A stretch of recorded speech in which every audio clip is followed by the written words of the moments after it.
Bienvenue à vous. Oui, content de vous retrouver, mais ne m'en veuillez pas, j'ai chopé je ne sais trop quoi. Je ne suis peut-être pas le seul. Si ça se trouve, par les temps qui courent, on va essayer de faire de son mieux. Pour la lecture des textes aussi, ne pas m'en vouloir. Je vais essayer, devant me rendre à la capitale demain, de ménager tout de même un peu mes forces, faire de mon mieux pour la lecture des textes.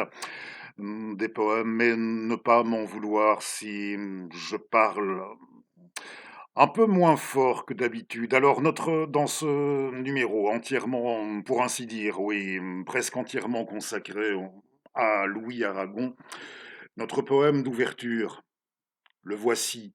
Il est assez connu, me permettez.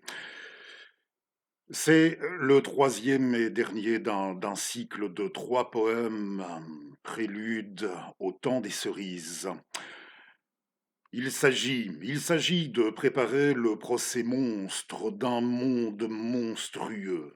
Aiguiser demain sur la pierre, préparer les conseils d'ouvriers et soldats, constituer le tribunal révolutionnaire, j'appelle la terreur du fond de mes poumons. Pas un cri, pas un mot de ces animaux supérieurs qui ne fument que le Nil et ne boivent que l'or ne doit être oublié de ceux qui guettent la défaillance du pachyderme roi du monde. Notez bien tout, la lettre de Monseigneur Verdier pour les funérailles des Soudards le Brix et mes mains, par exemple, a son importance.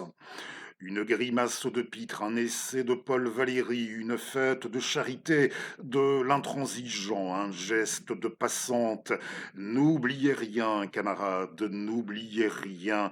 Si, quand les feuilles d'octobre seront tombées sur l'Occident, vous alliez oublier vraiment l'histoire et l'épouvantable mascarade d'aujourd'hui. Si vous alliez oublier, camarades, alors que la vermine dans ses oripeaux se relève, vous verrez que, jusqu'aux enfants épargnés, jusqu'aux innocentes putains, l'idéal aura pris la forme d'un poignard. N'oubliez rien, dès maintenant ce qu'il vous faut à vous, l'ombre à vous, les témoins du repas, les serviteurs d'ombre du repas, c'est un livre où marquez vos comptes.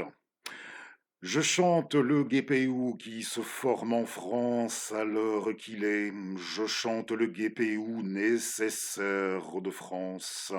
Je chante les guépéous de nulle part et de partout. Je demande un guépéou pour préparer la fin d'un monde. Demandez un guépéou pour préparer la fin d'un monde, pour défendre ceux qui sont trahis, pour défendre ceux qui sont toujours trahis. Demandez un guépéou, vous complie et vous contue.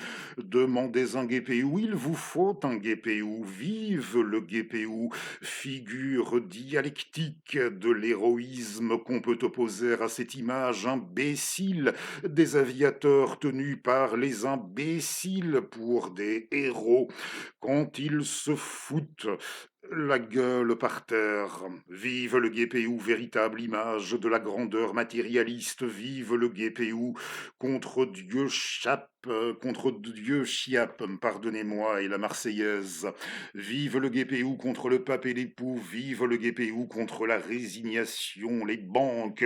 Vive le guépéou contre les manœuvres de l'Est. Vive le guépéou contre la famille. Vive le guépéou contre les lois scélérates. Vive le guépéou contre le socialisme. Des assassins du type Caballero, Boncourt, McDonald, Zorgibel. Vive le guépéou contre tous les ennemis du prolétariat. Vive le guépéou.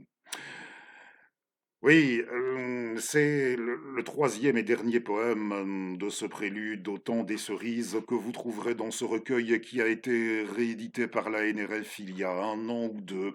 Le recueil d'Aragon, Persécuté, Persécuteur, un recueil sorti en 1931 pour la première fois. Je vous dis, aujourd'hui, dans l'absolu, on fait ce qu'on peut. Persécuter, persécuteur, c'est devenu, pour ainsi dire, un réflexe, mais après tout, c'est assez exact.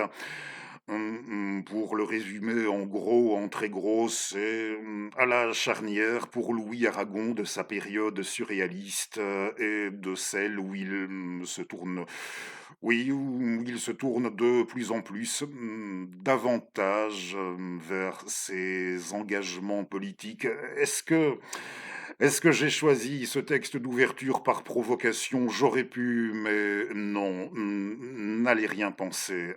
Maintenant, je vous en avais déjà parlé, il faut remettre ce poème, c'est clair, oui, il faut le remettre dans le contexte de l'époque, où il a été écrit, par son auteur. Maintenant, je vous en parlais dans un de nos anciens numéros, j'estime qu'à partir d'un moment, il faut choisir. Non pas choisir son camp avec moi, ne craignez rien, là non plus, ça risque pas. Mais au sujet d'événements survenus, on dira ça, sur le sol, le territoire de l'ancien empire russe, l'ancien empire tsariste, entre 1917 et 1991, au bout d'un moment, il faut choisir entre une histoire sérieuse et un délire apocalyptique, systématique, mu, avec une finalité idéologique bien précise, qu'au besoin je vous laisse entrevoir, deviner, et à grand renfort de chiffres toujours qui sont tout à fait aberrants et qu'on continue à colporter chaque jour que les dieux font, par des millions de canaux, oui, je vous dis, un délire apocalyptique, systématique. Ou alors une histoire sérieuse. Et ça, oui, je le redis au besoin, je ne suis pas certain que j'aurais aimé me trouver à Leningrad en 1937. Pas plus que j'aurais aimé me trouver à Paris dans le courant de l'année 1794. Mais au besoin, petit rappel encore, hein, et tant pis si ça, je sais que ça me vaut des désabonnements quand je rappelle ça, mais dans l'ancien bloc de l'Est, on s'en tiendra pour ça, l'ancien bloc de l'Est après 1991.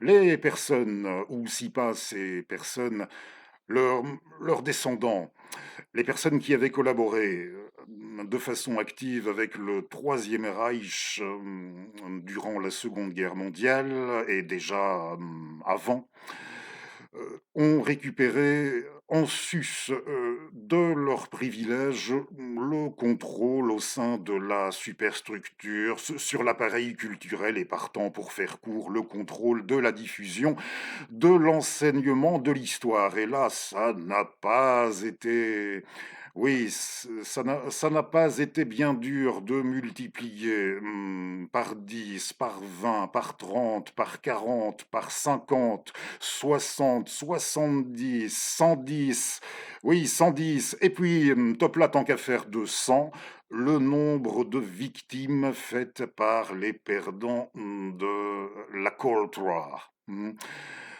Ça n'a pas été ça n'a pas été très dur, en vérité, et ça m'a fait songer, ça me servira de, si vous permettez, de prétexte à, vous montrer ce livre. Heu, vous ne l'avez pas encore vu, jamais. Je ne vous l'ai pas encore montré dans Funeste Fret, alors une parution récente que vous n'avez pas encore vue. Il s'agit d'une biographie, belle biographie en vérité, de madame Marie-Claude Vaillant-Couturier. Ça s'appelle on l'appelait, c'était son surnom, on l'appelait Maïko, Marie-Claude Vaillant-Couturier, la révoltée, par Ize Williams. Et ce livre est désormais, depuis un petit temps, il est désormais disponible, LGF, en format de poche.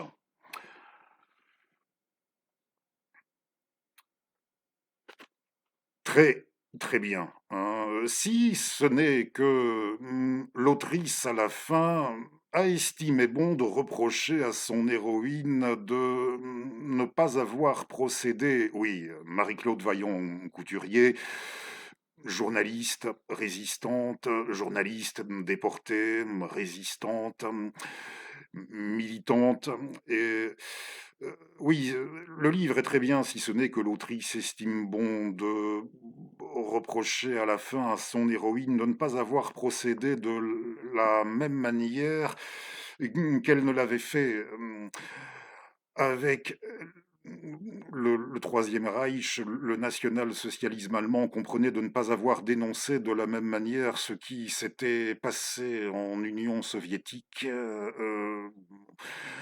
en gros, l'autrice reproche à son héroïne de ne pas avoir assimilé au national-socialisme allemand ce pourquoi elle s'était battue, toute sa vie, le combat de, toute son existence, de ne pas pourtant, si vous consultez, je pourrais déjà vous présenter des anticommunistes radicaux sincères qui admettent, reconnaissent les données, les chiffres les plus fiables, les plus réalistes au sujet de la répression en Union soviétique. Hein, je pourrais vous en présenter des anticommunistes radicaux eux-mêmes, qui reconnaissent ces données. Hein, et les historiens sérieux, au bout d'un moment, vous diront que ce renvoi dos à dos de l'appareil d'extermination nazi et de l'administration pénitentiaire soviétique, ça ne tient pas. Ça ne tient plus la route. Il en fut plus d'un à n'en jamais revenir de cette administration pénitentiaire en URSS. Hein, et si vous me posez la question, est-ce que j'estime qu'il y a des victimes dans l'histoire qui méritent qu'on en parle davantage que de d'autres, à titre, stricto perso, je ne suis pas certain que je vous répondrai par l'affirmative. Je ne suis pas certain, mais je vous dis, au bout d'un moment, ce renvoi dos à dos, là, ça ne tient plus la route. C'est les camps de cette administration pénitentiaire, initialement, n'étaient pas, destinés à tuer et ils n'ont jamais cette population carcérale là, du RSS, du goulag, si vous voulez, n'a jamais dépassé et péniblement que d'un demi-million de détenus, le total de la population carcérale américaine actuelle. Et je rappelle au besoin encore un rapport déclassifié de la CIA, dès la fin des années 40, les renseignements, oui, les services de renseignement, les services secrets américains estimaient que les conditions de vie étaient globalement meilleures, au goulag que, de nouveau, globalement dans le système carcéral américain, hein, je ne l'invente pas. Alors je me demandais, madame, qui avait écrit ce livre, qui êtes-vous, somme toute, pour formuler ce reproche à l'adresse de Marie-Claude Vaillant-Couturier, de lui reprocher de ne pas avoir fait acte de contrition, de repentance, après avoir eu la vie qu'elle a vécue, hein. Qui êtes-vous, vous qui n'êtes pourtant pas sans ignorer, vous devez le savoir, hein, vous avez même probablement déjà dû l'éprouver. Le type d'appréciation que ça peut vous valoir, le simple fait d'avoir choisi comme thème de votre livre, d'écrire un livre sur la vie d'une telle femme. Le type d'appréciation, rien que ça peut vous valoir au sein de cette société d'aujourd'hui, comme il tourne, avec son état d'esprit comme il tourne, hein, et dans ce que le monde est devenu depuis précisément la fin en 1991 de l'Union soviétique. Je me demande, oui, qui êtes-vous? Et on va revenir à Louis Aragon. C'est un réflexe aussi, précisément, au sujet de persécuter persécuteur, de dire qu'il contiendrait poétiquement les productions poétiques les plus médiocres du poète, les textes d'inspiration politique de ce recueil. Seraient les pires, les plus médiocres que nous aurait laissé Louis Aragon. Et de fil en aiguille, ça me rappelle, je ne sais pas si vous vous souvenez, Parmi les éminences grises intellectuelles, ici en l'occurrence éminence grise néolibérale de l'anticommunisme philosophique, médiatique, feu monsieur Jean-François Revel. Et je n'insisterai pas, je ne suis pas juriste, juge, je n'ai pas à statuer, à me prononcer. Su oui, sur ce qui pourrait être reproché, ce qui aurait pu être fait, selon de récentes révélations par ce monsieur disparu il y aura bientôt une vingtaine d'années, ça pourrait donner une idée de ce qui était, choyé, de son côté, comme joyeuseté, comme gracieuseté, de ce qui était choyé par le grand détracteur, le détracteur numéro un en France de Louis Aragon, Jean-François Revel, et qui avait atteint son état de grâce, je crois, le jour où il nous avait fait part de ce qu'il avait bouté hors de son anthologie, Louis Aragon. Oui, son anthologie de la poésie française, au sein de laquelle il n'avait pas estimé bon, c'était probablement, il devait être le premier rédacteur d'une anthologie de ce type à procéder ainsi, avoir jugé bon de ne pas inclure des textes de Louis Aragon. Il estimait que Aragon ne nous avait laissé que des vers de Mirliton. Oui, des vers de Mirliton, hein, en sus du fait que d'estimer que Aragon devait globalement là sa reconnaissance à ses engagements politiques et à sa position au sein de la vie politique française au siècle dernier. Bon, alors on a dit des vers de Mirliton. Permettez une petite seconde, c'est dans un autre recueil que vous allez voir après. Hmm, il doit être... Oui, ici, pardonnez-moi, vous commencez à me connaître. Là aussi, je m'efforce de faire de mon mieux. Regarde l'ombre sur le mur, regarde l'ombre sur le mur. Est-ce bien moi, mon âme? Est-ce bien toi, semblance de nous-mêmes? Toutes les stations n'auront jamais été qu'auberges. La vie ainsi qu'un lit ouvert, on l'abandonne. Et dans les draps défaits, où ne dort plus personne, personne n'entendra nos cris d'alors éteints. Personne ne lira nos corps d'entre eux détreints.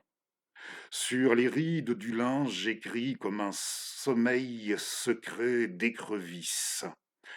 Ô chine noire des ruisseaux où tremble le chiffon rouge d'un baiser piégé. Vers de Mirliton, ça, hein, c'est dans le recueil Les Chambres, oui, les poèmes du temps qui ne passent pas, je vous le montrerai dans quelques instants en même temps. Donc une autre réédition récente. Alors, je ne sais pas si Persécuteur est apparu à l'écran, pas encore. Oui, c'est une réédition classique dans une édition classique dans La Blanche, chez Gallimard. Oui, notez, je n'étais pas obligé d'aller déjà dans cet autre recueil que vous allez voir, plus récent, des Chambres, déjà de toute manière, dans Persécuteur, à côté de ces textes d'inspiration politique que je renvoie de toute manière à la libre appréciation, de chacun, on trouve des versifications, avec une orientation plus fantastique, qu'on se situe ou pas, peu importe ici, au sortir de la période surréaliste, je ne sais pas si ça a son importance. Les textes comme Mandragore, ou celui que vous allez entendre, lycanthropie contemporaine. Alors Mandragore, pour Mandragore, vous savez, cette plante qui pousse en dessous des gibets. Escaragon avait lu ce livre allemand de 1911 de son homologue teuton Hans Hans Ewers. Lisez Mandragore, on y reviendra dans un autre numéro. Je ne sais pas si Aragon connaissait l'histoire de cette fille qui portait la poisse partout où elle allait et qui était le produit d'une expérience du croisement entre une prostituée insatiable et un condamné à mort, un guillotiné. Hein, et oui, le résultat, ça avait donné ça, le récit de Mandragore. Est-ce qu'Aragon connaissait? Je ne sais pas. Si vous êtes en mesure de m'en dire plus, de me répondre à ce sujet, n'hésitez pas. En comment, il faut jamais hésiter, une fois encore, avec votre serviteur Mandragore. Et pour lycanthropie contemporaine, lycanthropie, définition au besoin, lycanthrope, c'est celui qui, dans sa folie, se croit changé en loup et ça peut renvoyer à, pour tout ce qui est de traiter du thème, du mythe du loup-garou. Et ils sont franchement étonnants, saisissants, ces textes d'inspiration fantastique. Alors si ça vous dit, si jusqu'à présent vous tenez le coup avec moi, malgré ma piètre forme, on y va pour ce texte. Oui, il faut être assez motivé, il est un peu plus long, on essaie. On essaie, pardonnez les accros si jamais. Lycanthropie contemporaine, le comble de la tristesse. Le comble de la tristesse n'est pas davantage un général aveugle mendiant à travers les îles que vers 3 heures du matin, la venue de l'opéra. Il n'y a pas de limite à la mélancolie humaine. Il y a toujours une pierre à placer sur la pyramide des larmes. Êtes-vous sûr d'avoir aussi mal qu'une femme étranglée quand elle sait que tout est fini, qu'on l'étrangle? Êtes-vous sûr qu'il ne vaudrait pas mieux être étranglé si tu songes au couteau des heures prochaines? Je vis depuis longtemps ma dernière minute. Le sable que je mâche est celui d'une agonie invisible et perpétuée. Les flammes que je fais couper de temps en temps chez le coiffeur trahissent seuls le noir enfer intérieur qui m'habite, comme des corps privés de sépulture. Les hommes se promènent dans le jardin de mes yeux, rêveurs incompréhensibles. Ou seul suis-je frappé par une main desséchée dans ce désert peuplé parmi ces arides fleurs? J'aime et je suis aimé, rien ne nous sépare. Pourquoi donc être triste au cœur splendide de l'amour? Le monde hoche sa tête, je sais tout, stupide. J'aime, et cependant, la vie est intolérable à mourir. J'aime, et cependant, il faudra tout à l'heure que je hurle. Je traîne à mes pas le manteau fantomatique des arrière-pensées, une chaîne de perfectionnement à la douleur morale cliquait à mes pieds, épouvantablement malheureux. J'aime et nous nous aimons, mais au milieu d'un naufrage, mais à la pointe d'un poignard, et je ne peux pas voir le mal que cela va te faire. Tes yeux, mon amour, révulsés par ce qui n'est pas le plaisir qu'on arrache de moi, mon cœur, avec des tenailles, qu'on en finisse avec ma tête qui se décolle. Je bois les pareils à l'encre et l'heure de midi ressemble au charbon des marées où se flétrit la sphaigne que je prends pour moi dans les miroirs. J'aime, je t'aime, mais dans une soute au moment de sauter, impatience, ignoble impatience de savoir si cela fera très mal. Probablement que l'univers juge un criminel en ma personne et ne notera que les défaillances et l'allure. Cet homme dans les journaux du matin qui décapita sa maîtresse tandis qu'elle dormait près de lui, sanglotait au tribunal. Il l'avait tuée dans la chambre, puis dans la cave, avec un couteau d'abord, ensuite avec une scie. Il détacha la tête adorable pour mettre le corps dans un sac, malheureusement un peu petit. Il sanglotait au tribunal.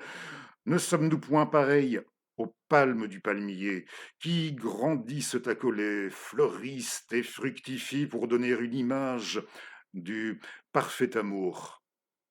L'automne arrive, les mains pleines d'illusions lumineuses. Quel est ce crime qui fait que je sanglote? Voyez, mon amour est vivant. Montre-toi, chérie, vous ne prouverez rien. La libivère, comme une forêt s'étend à l'horizon, où chantent inutilement les corbeaux.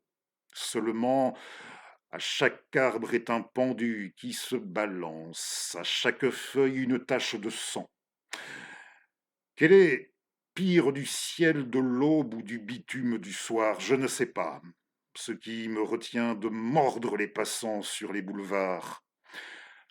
L'amertume qui monte en moi peut être le premier flot d'un déluge auprès duquel l'autre a l'air d'un vulgaire accident de vidange.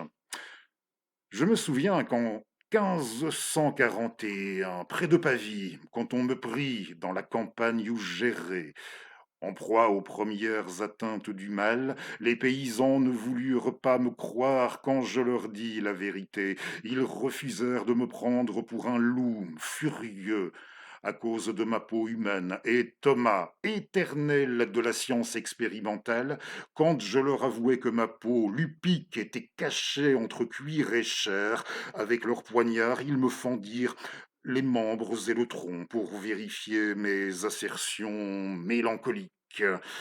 Ils ne touchèrent pas au visage, effrayés par la poésie atroce de mes traits.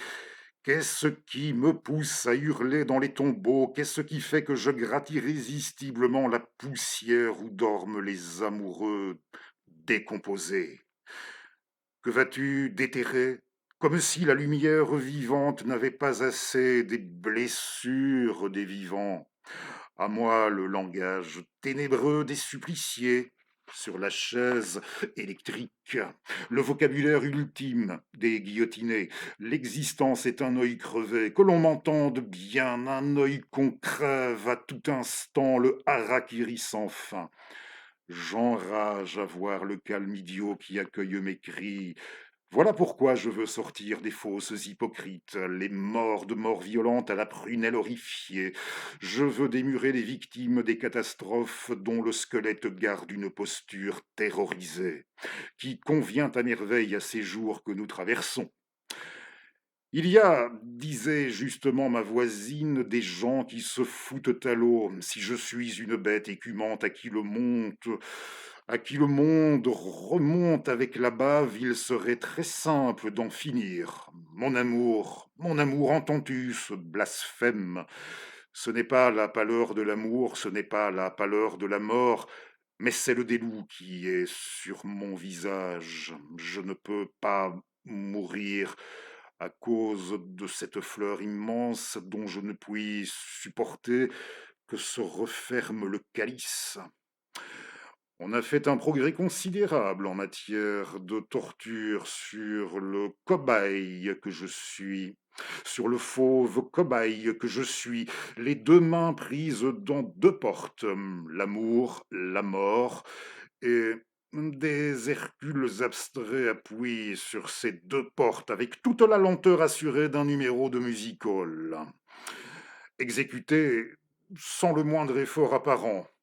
N'as-tu donc jamais remarqué que mes baisers ressemblaient aux paroles le sacrilège qui sont tout ce qui reste à dire aux esclaves écartelés?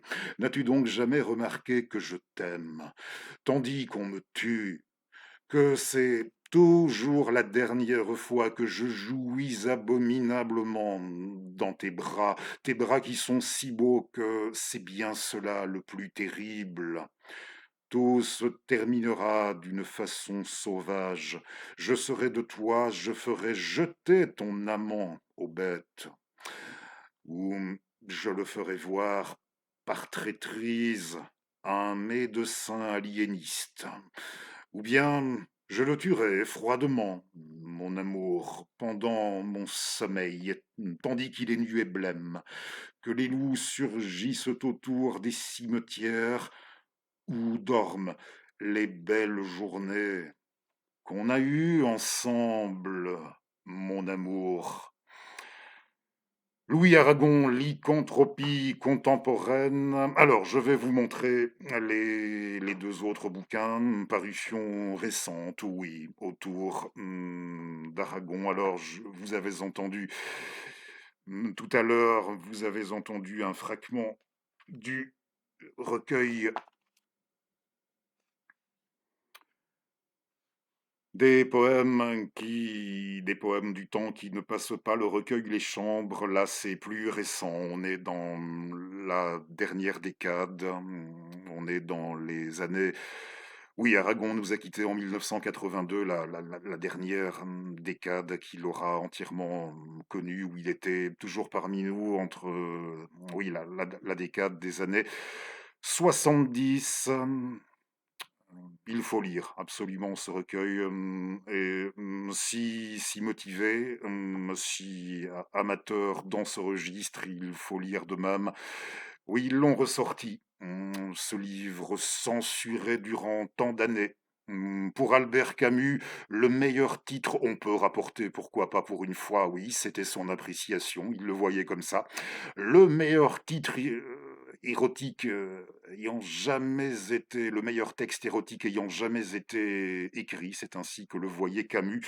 Le Con d'Irène, et ils l'ont ressorti, c'est au Petit Mercure, Mercure de France. On tente le coup pour la couverture. Le Condiran en bonus, je vais vous lire un petit fragment. J'espère que ça vous aura plu. Malgré tout, j'espère vous retrouver plus en forme la prochaine fois en bonus. Ce petit fragment que j'apprécie beaucoup du Condiran. Le Condiran 1928, c'était sorti sans nom d'auteur, d'éditeur, même si nous savons aujourd'hui qu'il s'agissait pour éditeur d'un monsieur nommé Bonnel et qui s'est toujours consacré à la publication de textes érotiques. Aragon n'a jamais pu se résoudre à donner l'ordre de détruire ce texte qui a continué à circuler sous le manteau. Jean-Jacques Pauvert avait tenté le coup de nouveau clandestinement au début des années 50, et puis l'éditeur du Cercle, le Cercle Précieux, une dizaine d'années après, Régine de Forges en 68, aussi immédiatement saisie, la Régine, pour son édition à elle du Condiran. Je pense qu'il aura fallu, d'après mes investigations, hein, je ne suis pas la science infuse, mais il me semble, il aura fallu attendre 86 pour pouvoir se le procurer librement.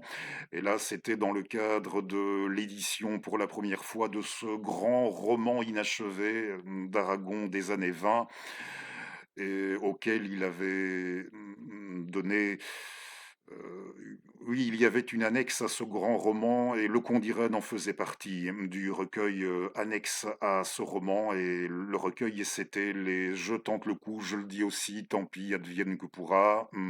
Pour le réseau, la plateforme Les Aventures de Jean Foutre la Bite, c'était le titre du recueil au sein duquel on trouvait ce con d'Irène. Je vous remercie d'ores et déjà pour votre courage, votre endurance pour sûr, de m'avoir suivi. Rendez-vous dans moins d'une petite semaine. Pas interdit de s'abonner. Et c'est une idée aussi, activez la cloche si vous êtes abonné, ou si tout simplement pour ne pas manquer nos prochains numéros. Je ne l'ai jamais dit, hein.